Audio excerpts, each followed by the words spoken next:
Hey guys, I know that you love to watch my animations and I love to make them for you, but today I was thinking about just coming on here and having kind of a heart to heart talk with all of you. I hope you join me on this journey as I talk about it, and let's cue that intro.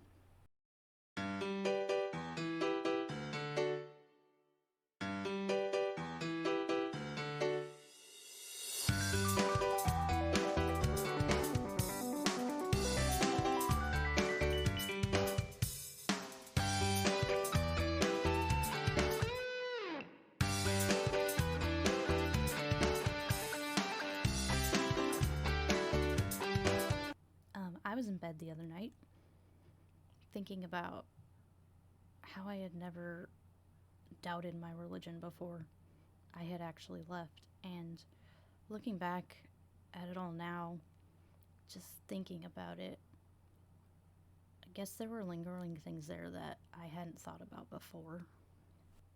In one of my previous videos, I talked about when I was a kid that no matter how hard I tried, there was always this nagging feeling in my head that I just wasn't good enough, and there was this standard that I had to achieve in order to be what I was supposed to be. Um, I think the main issue was that I was taught two different conflicting doctrines. The church I went to, they were very like Jesus saves, God's blood cleanses you so you can go to heaven and all your sins are forgiven, past, present, future. Then there was this other doctrine that if you had been saved, then, you know, people would know you by your fruits, and the way you could do that is to follow the rules. And so I was one of those Christians that thought that the standard was if you had been forgiven, you had to follow the rules. So I think that was a hard thing for me because I was a goody two shoes and I wanted to always follow the rules. And when I felt like I hadn't followed the rules, I felt like I had failed and there was nothing I could do about it. So I would just lay in bed and cry and hope that God would forgive me, even though I had been taught He had already forgiven me. So there were a lot of issues that I had with the Christian doctrine because it seemed like they were supposed to complement each other, but it only confused me.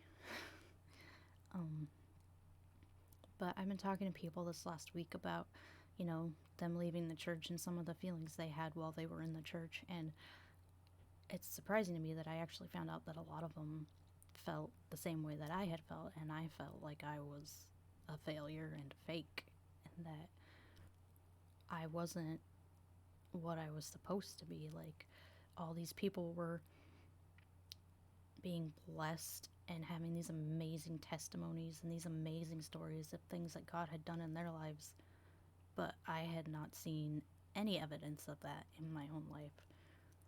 That was one thing that just never clicked for me, I guess. And after I left the church, finally clicked. Like, I'm not the only one who feels this way.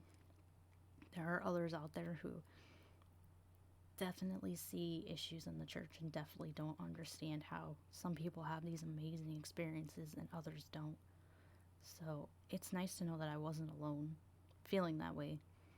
But the problem was, I felt that way when I was still in the church, and it's not something people talk about. And I think that is a big, big problem in the church, is that it can't be this safe space. Like, this is the place you're supposed to come and feel safe and be able to tell people, what's going on in your life. But I feel like the opposite happens at church, where everyone puts on a mask and they all pretend that everything's okay and that, you know, they're fine because God saved them and there's nothing to worry about. So I'm really glad that I got to talk to people this week and see that I'm not the only one.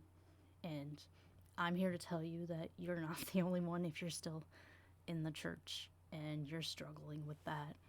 I had a story from one of my friends who talked to me after they had left the church, and they were telling me about when they had given their life to Christ, that they had people come up in the church and ask them, like how they knew what they knew. Like, how did they know that Christ had saved them and had, given them that peace? And it's interesting to think that, these people that were coming to talk to my friend were much older. They were probably 60s, 70s, and they didn't have any peace. They didn't know, like, they had the same questions that I think we all do. And I think it just goes to show you that there are people in the church that do have doubts, and that we all need to be there for everyone and, talk to them. I mean, that could be the difference of them being free from religion or finding out why they actually believe what they believe. I think another big thing for me is with the doubt is that the reality that I lived in was not the reality that I was being told in church every week. You go to church and they tell you about all these miracles and how Jesus was born and all these great prophets and the prophecies that line up, and they show you who Jesus was and how he died and came back to life. But when I look around at the reality that I live in, these things that are claimed in the Bible don't happen in reality. I never saw, people getting healed from anything. I was a Pentecostal growing up, and I had a bunch of, friends say they were healed, but I never saw, the actual healing. I wasn't around them enough to know if they were actually healed or if it was just something in their mind that had happened, a couple days ago, and that they would have to go right back to their doctor in a couple weeks. So I think a big part of that also put some doubt in my head of just this constant nagging feeling that why is the world that we live in so different from the world that we see in the Bible? And when I was in the church, I could never get a straight answer from anyone. It was most of the time it was laid out, it was because, God of the Old Testament, like, that's how he communicated with the people back then, but he communicates with us differently now. But if God is the same yesterday, today, and forever, why is he not, showing us those miracles? Why is he not growing people's limbs back and, having people in the church heal actual people in front of their eyes to prove that, he exists? So that's another big part of the doubt in my mind, I think, is just that disconnect from reality.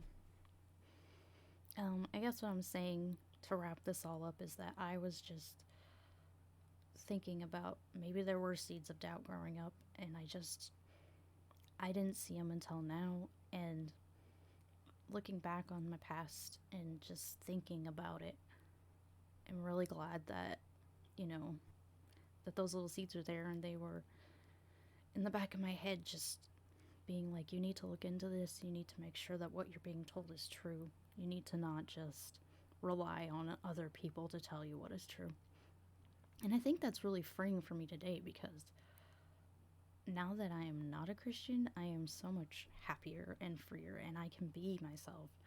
I can allow my curiosity to wander, and I can allow myself to learn things that I hadn't learned before.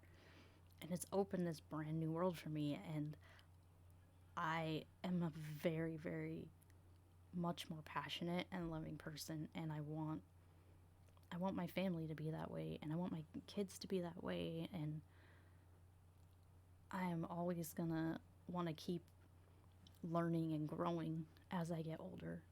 So this doubt that I had in my head, I guess, is really just a gift, because it has given me so much freedom. And I can't tell you guys how much freedom unless you've been there and you were raised in it and you don't have to deal with it anymore. So, yeah. Thank you for watching my video. I hope you like it.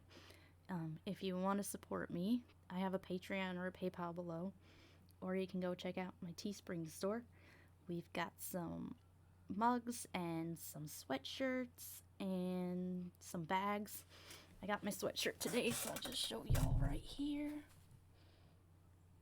And this also comes in black, so if you want a black one, I love it. It's super comfy and warm. So if you want something comfy and warm with my logo on it, there you go. Thank you guys for coming. I just want to thank everyone who has been a major support in this last month. I have met so many people, and I am so grateful that I've been able to talk to some of you and just get to know you, and you get to know me. And I just hope that you will continue to support me, and I will continue to put out great content for you. I do want to tell you that on April 3rd, we're going to have a roundtable on purity culture. I have 5 women who are going to come on, and they're going to talk about their experiences growing up in purity culture. And we're going to talk about whatever we want to talk about. But I'm hoping it's a good dialogue and that people can get in on it. And if you want to, I'm thinking about doing a second one as well, because I had so many people sign up that say they want to do it. But with my streaming, I can only do like 6 people at a time. So we can do another one if we need to, and another one after that. We'll see how the first one goes. But I am excited about this. This is something I have wanted to do for a long time. And as a woman who grew up this way, I want other people to be educated on it and just understand where some of us are coming from. So, thank you again. I will see you on my next video. Bye, guys. Oh, don't forget, only you can break out of the bubble and start thinking for yourself.